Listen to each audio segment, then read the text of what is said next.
তাহেরুল কাদের কথা শুনা সবে মেরাজের ওয়াজের ডিপার্টমেন্ট পরিবর্তন।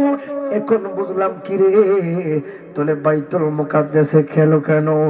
আমার আল্লাহ তো জানে 1450 বছর পরে রে বাইতুল মুকাদ্দাসের কাছে আশেপাশে মুসলমানদের আঘাত করব।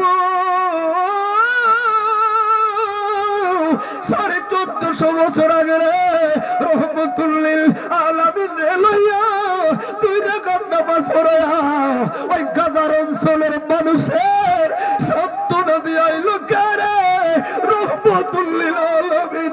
হাত তুলে বলুন আল্লাহু আকবার।